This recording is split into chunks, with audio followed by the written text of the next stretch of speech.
Hi, everybody. I'm actually, I was going to put this so I can be seen. Okay.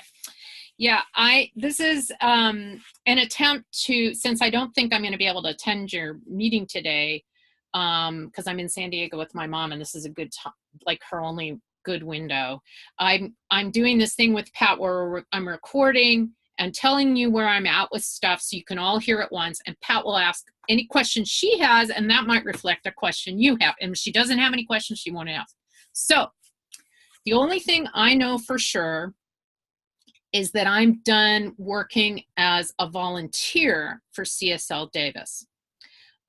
So I need to be paid for my work, and I believe that it would be best for the center if I'm paid something that's real enough that it could also pay any other minister that would ever do the job, so that it's not like you have to have someone who is working, for unreal money. So that's the only thing I know for sure at this point. Do you have any questions about that part, Pat? What do you mean by paid for real? Like what a spiritual director would make at any center, basically? What a spiritual director would make for a small center. And I think that they are typically part-time jobs. They aren't typically full-time salaries. I think most people who are working at a center this small do not get paid a full-time salary. And it could also be that the combination of my salary and Champions makes a part-time spiritual director for a small center. But just so that the center knows that if it didn't have me and it didn't have Champion, it could afford a part-time senior minister like other centers, so that that's where we are. And that way Champion and I can work for that. And then if that changes, yeah. And I can't, because I have been working as a volunteer essentially for the last year, I don't really know what it will feel like to not be working as a volunteer. So that's why I can't really say for sure what that means after that. Go ahead, Pat. Two questions. So what would an average salary be for a part-time spiritual director? Because are we talking 30,000, 40,000, 50,000, 20,000? I think it's probably more like 20,000. Okay. Probably and more like 20 or slightly under. Then my second question is... Actually, I bet it's less. I don't know. It might be good to do a little survey from the minister's listserv or something. Yeah. Okay. And we should be able to easily go take a look at the annual report for the last couple of years, or even the last 5 years, and see what monies have been paid out to anybody in the role of spiritual director, or even look at a total for how much was spent on guest speakers and that kind of stuff, so we can see what we've actually been affording. Well, what you have to look at was what was paid out minus the accounts payable to me. Or because it gets listed as if I got paid, but then it's also on accounts payable. So I didn't get paid a bunch of money. That's one of the reasons that I think people didn't notice, other than the board, that there was this gap where I wasn't getting paid, because it gets listed on the books as if I'm getting paid, but then it gets put on accounts payable. It's an ode to me. So I didn't literally receive it. It's just the amount. And that's why looking at... Okay, so I don't really understand exactly what you're saying, and I think that's okay.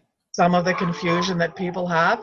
So what I want to know is there a way for us to figure out what we have actually paid in total for speakers and you in the last couple of years, and maybe even before that? Yes. You would need to add up all the money that was on the books for spiritual director and speakers and subtract the accounts payable to Sarah Nichols. That will tell you the amount that was literally paid out as opposed to owed. And that number for, say, last year, like, I thought that was cleaned off the books. Like in Okay, 2016. I think this would be a good time for me to share the document I prepared for you also. I'm going to pause for 1 second so that we don't have time for me scuttling to get that on. So I'm going to pause on the recording. Okay, we're looking now. Let me make it a little larger. Can you see that, Pat? You're on mute, but maybe it's because of the dogs. All right, so this document is called Ad Hoc Committee Prep Materials. I sent it out 2 weeks ago to the Ad Hoc Committee, and then I sent it out again to the full board last Monday. Actually, I sent it out 3 weeks ago to the Ad Hoc Committee. Then I sent it out to the board last Monday, right before the call to remind you about it. I had added a couple of tabs in between. So some of it is new and some of it isn't. So it has several tabs. So I'm going to go to income history. First, I'm going to go to total owed. So that's a tab at the bottom that's total owed. So it shows the total that we owe on the books. $13,000 in housing allowance to me, $282 in reimbursements, $1,000 for Mark Anthony Lord Community First training, although we didn't, I know that I might not get that, and we discussed that when we did it. And then the $39,000 salary from mid-2016 to 2017. That's all still on the books because I haven't written the paper to forgive it yet. And then $800 to Community First, and then $1,191.42 to CSL. It's not really a debt, but we wanted to do it, so we have to decide about it. So total owed on the books to me, $53,971. Total willing to be forgiven by me, $40,676. So that's the salary plus the $1,000 for Mark Anthony Lord. So total remaining owed to me, $13,295, and remaining owed to MAL and CSL. Any questions on that, Pat? No, I think that is pretty straightforward. Thank you. Now let's look at the tab called Income History. In order to show how much money comes through the system, I went back and took out of every month for 18 months, how much came in that much and how much was actually paid out, not owed, but actually paid out. So literal in and out. So you can see it for every month from January of 2017 through March of 2018. And then you can see the average income and expense. The shortfall was only $511, but of course that doesn't include money owed.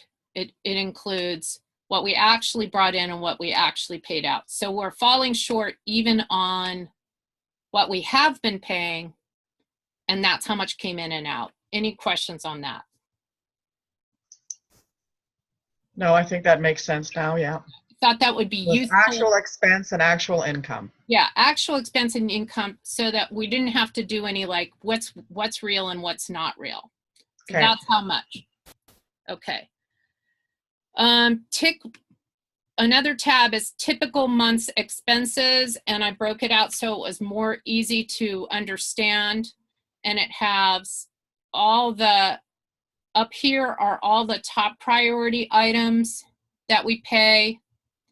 I'm going to just stop on the rent and say I've been thinking about it in workshops, and I think we should seriously consider just dropping all late Sundays and saving. We could actually save close to $300 on that. $200 on the rent of the room. It's $100 each time we rent the room late on a Sunday. Plus then if we're paying for cleanup, we're paying an additional $30 each of those Sundays. So that's another 60. And plus, if we, in the case of, oftentimes the workshop doesn't end up paying for it. I was trying to think if there was something else we pay for there. I think that's it though. So we could save 300, about three, I'm gonna just put here, save 320 by eliminating late Sundays. I just noticed that that's actually one of the bigger savings that we could do without hurting any individual. So it's probably worth considering. So this is just a typical local tithe. This is a typical what Champion gets paid every month. This is a typical bookkeeping. This is a typical CSL tithe, and this is a typical transfer to savings. So this is the amount that we for sure are paying every month. Can I just ask a question? So the 625 for Champion is for how many Sundays? 4 Sundays? No. No, that's Champion being paid for 2 Sundays.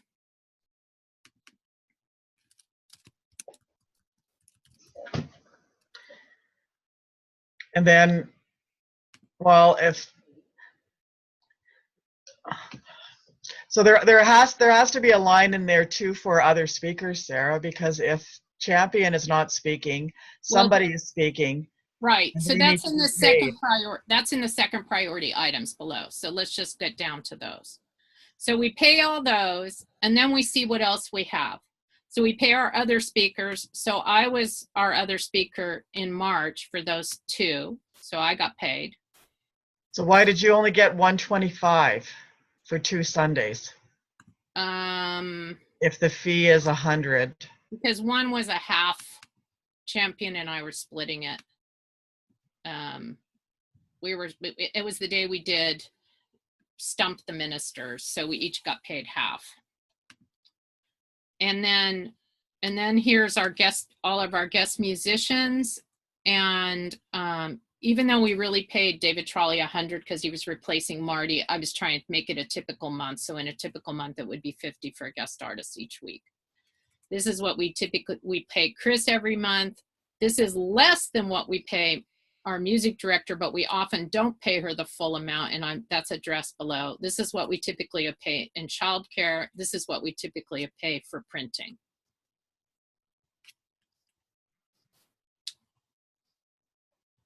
And then these are the amounts below, not able to pay regularly. The shortfall for my housing allowance. In this particular instance, we didn't pay Bobby back for her February bulletin printing and another 100 that we owed Marty. So the amount of expenses we incurred in that month was $4,139, and then we actually paid $2,800, and we had a typical monthly shortfall of $1,333, which coincidentally is almost exactly, we'll say coincidentally with quotes, is almost exactly my housing allowance. So that's based on that's based on like this particular, just using this month of March as an example. Yeah, it's a very typical month. Very okay. So people can see in a typical month how this goes. Okay. Makes sense? And then let's see, what else do I have down? But there's a couple of things that aren't accurate, I think, because if you I mean, this is what actually more or less happened in March, but normally Marty would be paid what she's agreed to only get $250 a month. Is that true? Yeah. Okay. And you speaking would be $200, not $125. Well, I'm speaking right?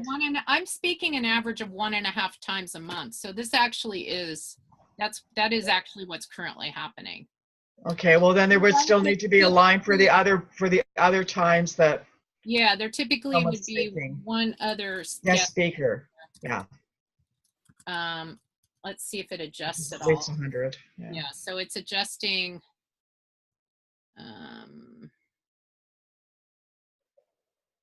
It didn't change that. Yeah. No, it did.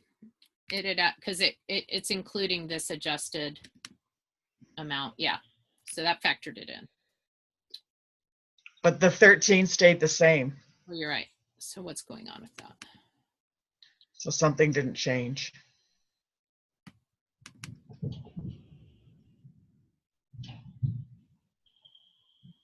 Oh, there must be, oh no, C13. Yeah, it's weird. Okay, so this went, let me go backwards and see what. 690, 790. But nothing below is going up. Okay. So it's that must be that number there that's incorrect. Total incurred but not paid.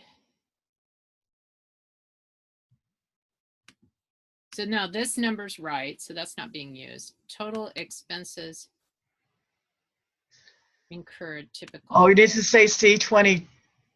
Shouldn't it say C22? No? Hold on, let me just stop the Okay. Stop the recording. just fully fix this. Hold on one second. All right, so maybe this number should really be $100 more, but we don't understand why it's not populating. Let me just show you what else is down here so you can see. A budget tab. Are you putting the recording back on? I did, yeah. I think so. Let me just double check. Okay. It's recording. Yeah. So there's the 2018 budget is all listed on here if you want it handy. Possible options. 1, fundraise for one-time payback of Rev Sara, an ongoing monthly pledge or yearly. 2, renegotiate letter of call to pay Sarah what is currently in the budget and possibly cut other expenses. 3, keep Sarah's letter of call at 1330 and 3 and cut other expenses without raising money. 4, some combination thereof. 5, what else is possible? How does it get any better than this? Building expenses, I just have that in here if you want to look at it. What we might need to raise. This was interesting to me that, so our average monthly income is $3,358.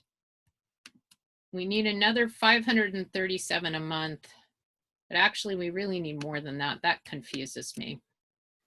Additional for real spiritual director salary. Building utilities if we had our own space. Free rent. This assumes getting a spiritual director and a building.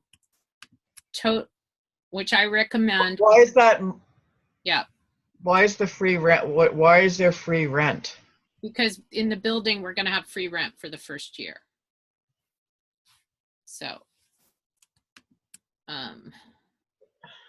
total monthly with housing allowance and building, but without monthly debt repayment.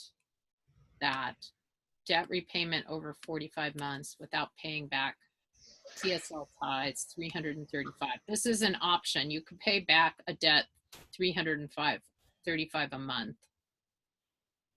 Total monthly with housing allowance and building and debt repayment, 5,639.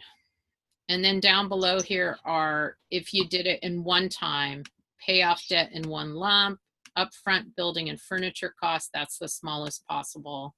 Upfront building remodel, I don't know. That's a totally made up number. Total upfront building and housing allowance, that amount. And then I created a possible funding campaign plan. $50,000 for building and minister. 2 lead gifts of $20,000. 4 gifts of $5,000. 5 gifts of $1,000, and so forth. That could. So so when you say this, like this would be like asking someone to donate $10,000? Yeah, well, we have, Tina and I have 2 people who have potentially the capacity to give $10,000 each for the center. in mind for that. Okay. And it's a question of, do we have enough capacity to get the rest of it? Yeah. Okay. So that's all the work that I did that I wanted to acquaint you guys with so that you could use that to think through. Any questions on all of that?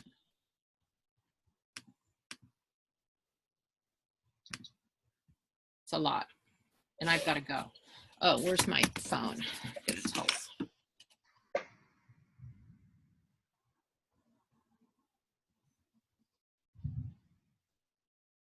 Okay. Well, so do you think, here, let me pause.